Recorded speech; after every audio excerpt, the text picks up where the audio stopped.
बड़ौदा के संग्रहालय में 18वीं सदी का एक 1200 किलो वजन का बड़ा पत्थर बड़ा संजो कर रखा हुआ है। उस पत्थर पर बड़े बड़े अक्षरों में लिखा हुआ है कि 23 दिसंबर 1902 के दिन गुलाम मोहम्मद बख्श नाम के एक व्यक्ति इसको उठाकर कुछ दूर तक चले थे। एक आदमी 1200 किलो वजन का पत्थर उठाकर चला। ये बात बेशक हैरान करने वाली है, मगर अगर आपको ये पता हो कि गुलाम मोहम्मद बख्श वास्तव में कौन था तो फिर आपका सारा संदेह दूर हो जाएगा। गुलाम मोहम्मद बख्श उर्फ गामा पहलवान, वही गामा पहलवान जिन्होंने कुश्ती में न सिर्फ रुस्तमे हिंद बल्कि रुस्तमे जहां का भी खिताब हासिल किया था। वही गामा पहलवान जिनके दम पर आज भी भारत को कुश्ती में विश्व विजेता कहलाने का मुकाम हासिल है। वही गामा पहलवान जो 62 साल की उम्र में भी दुनिया भर के पहलवानों को धूल चटाते रहे। वही गामा पहलवान जिनके ब्रूस ली तक मुरीद थे और उनके डेली रूटीन को फॉलो किया करते थे। वही गामा पहलवान जिनको श्रद्धांजलि देते हुए गूगल ने उनका गूगल डोंगल बनाया। साल था 1888। जोधपुर के महाराजा जसवंत सिंह ने जोधपुर में एक कुश्ती प्रतियोगिता का आयोजन किया, जिसमें देश भर के 450 बड़े और नामी पहलवानों ने हिस्सा लिया। इस प्रतियोगिता में पहलवानों को कुश्ती के साथ साथ अपनी शारीरिक क्षमता और व्यायाम के तरीकों का भी प्रदर्शन करना था। प्रतियोगिता में मात्र 10 साल के एक पहलवान ने शानदार प्रदर्शन कर सबको पछाड़ते हुए अपने आप को टॉप के 15 पहलवानों में शामिल कर लिया। ये देखकर महाराजा जसवंत सिंह उस बच्चे पहलवान से इतने प्रभावित हो गए कि उन्होंने उस बच्चे को उस प्रतियोगिता का विजेता घोषित कर दिया। नमस्कार दोस्तों, मैं हूं राज सूर्यवंशी। आज कहानी उस पहलवान की जिन्होंने अपने 5 दशक के कैरियर में 5000 से ज़्यादा कुश्तियाँ लड़ी और किसी में भी नहीं हारे। चैनल को अगर आपने अभी तक सब्सक्राइब नहीं किया है तो प्लीज़ चैनल को सब्सक्राइब कर लें और लाइक बटन दबाना ना भूलें और मेरे साथ वीडियो के अंत तक जुड़े रहें। उन्हें कुश्ती में दुनिया का सबसे महान पहलवान कहा जाता है। कहानी एक रुस्तमे हिंद, रुस्तमे जहां की, जिन्होंने भारत का डंका पूरी दुनिया में बजाया, जिन्होंने मात्र 1 घंटे में दुनिया के 20 सबसे बड़े पहलवानों को धूल चटा दी। हिंदुस्तान में तो वैसे बड़े बड़े और दिग्गज पहलवान हुए, लेकिन 5 फीट 2 इंच के गामा पहलवान ने जो रुतबा और मुकाम हासिल किया वो शायद ही वर्तमान में कोई पहलवान कर पाए। 1200 किलो वजन का पत्थर उठाने वाले दुनिया के सबसे मशहूर और फौलादी पहलवान हैं गामा पहलवान। छोटी सी उम्र में वह जिस भी अखाड़े में लड़ने गए वहां अपने छोटे कद और बेबुनियादी ताकत से जीत हासिल की, जिनकी ताकत का पूरी दुनिया आज भी लोहा मानती है। गामा पहलवान की विरासत ऐसी है कि उनकी मृत्यु के 5 दशकों बाद भी भारतीय उपमहाद्वीप में हर पहलवान गामा की तरह ही बनने की इच्छा रखता है।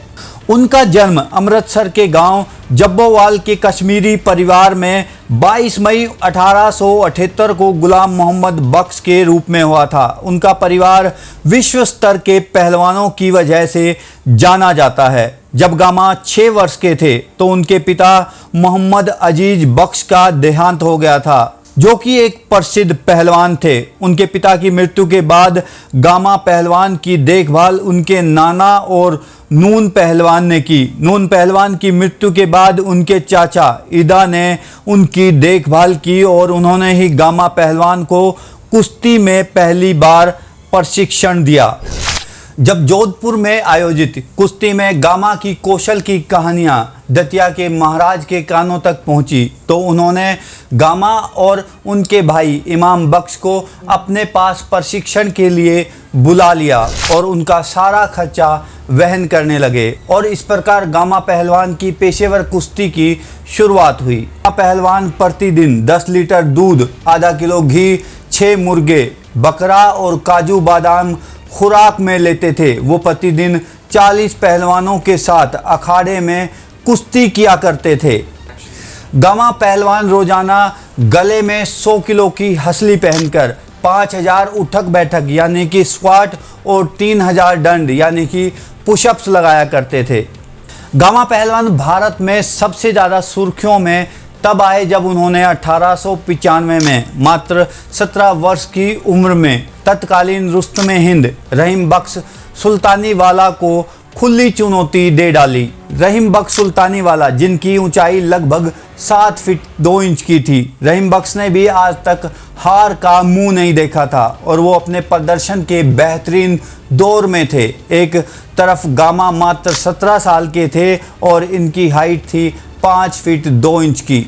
लोग देखकर हैरान थे कि कैसे 17 साल का 5 फीट का लड़का गामा भारी भरकम शरीर वाले देश के सबसे बड़े पहलवान रुस्तमे हिंद को पटकनियां दे रहा था। मुकाबला कई घंटों तक चला मगर नतीजा बेनतीजन ही रहा।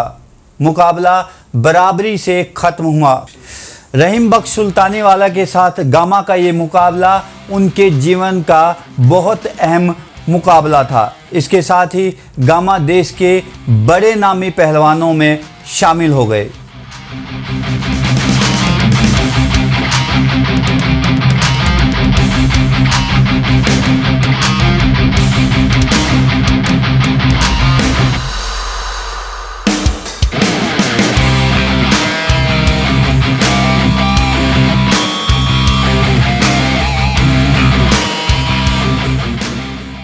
1908 के आते आते गामा पहलवान ने इंदौर के अली बाबा सैन, भोपाल के प्रताप सिंह, दतिया के गुलाम मुहिउद्दीन, मुल्तान के हसन बख्श जैसे देश के तकरीबन सभी दिग्गज पहलवानों को हरा दिया था। 1910 में गामा का मुकाबला एक बार फिर रुस्तमे हिंद रहीम बख्श सुल्तानी वाला से हुआ और मुकाबला बेनतीजन ही रहा। अब गामा पहलवान देश के ऐसे पहलवान बन चुके थे जिन्हें कोई नहीं हरा पाया था। देश को फतेह कर अब गामा पहलवान की नज़र दुनिया को फतेह करने पर थी। 1910 लंदन में आयोजित चैंपियन ऑफ चैंपियन कुश्ती प्रतियोगिता में अपने भाई के साथ हिस्सा लेने पहुंच गए, लेकिन खेल के नियमों के अनुसार गामा की लंबाई कम होने के कारण उन्हें प्रतियोगिता में भाग लेने नहीं दिया गया। इस बात से गुस्सा हो गामा ने तब वहां आए सभी पहलवानों को ओपन चैलेंज कर दिया और खुद को हराने पर इनाम घोषित कर दिया। तब गामा ने एक ही दिन में 18 बड़े पहलवानों को मिनटों में ही धूल चटा दी। तब आयोजकों ने मजबूर होकर गामा को विश्व प्रतियोगिता में खेलने का मौका दिया। लंदन में आयोजित इस विश्व प्रतियोगिता में गामा ने दुनिया के सबसे बड़े पहलवानों से मुकाबला किया और उन्हें हराया और इस प्रकार गामा ने स्वीडन के जैस पीटरसन को, जो उस वक्त के विश्व चैंपियन थे, उनको हराकर रुस्तमे जहां का खिताब हासिल किया। इंग्लैंड से तुरंत लौटने के बाद एक बार गामा का फिर से मुकाबला रहीम बख्श सुल्तानी वाला से इलाहाबाद में हुआ और इस बार गामा ने उन्हें धराशायी कर दिया और रुस्तमे हिंद का खिताब अपने नाम कर लिया। गामा ने अपने जीवन का आखिरी मुकाबला 1940 में यानी अपनी 62 वर्ष की उम्र में हैदराबाद के निजाम के सभी पहलवानों को हरा कर जीता और उसके बाद वो दौर भी आया जब गामा से 2-2 हाथ करने वाला कभी सामने ही नहीं आया।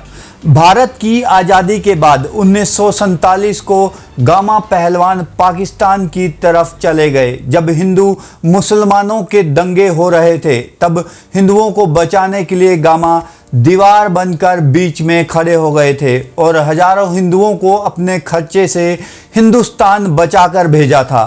महान पहलवान गामा 23 मई 1960 को 72 वर्ष की उम्र में लाहौर के पाकिस्तान से दुनिया को अलविदा कह गए। गामा पहलवान बंटवारे के बाद हिंदुस्तान से पाकिस्तान तो चले गए थे, लेकिन उनके आखिरी वक्त तक हिंदुस्तान उनके दिल में बसता था और उसी तरह हिंदुस्तान और पाकिस्तान के लोग भी उन्हें उतना ही मान और सम्मान हमेशा से देते रहे हैं और देते रहेंगे। आपको मेरा एपिसोड कैसा लगा मुझे कमेंट करके ज़रूर बताएं। मेरे अगले एपिसोड तक के लिए जय हिंद, जय भारत।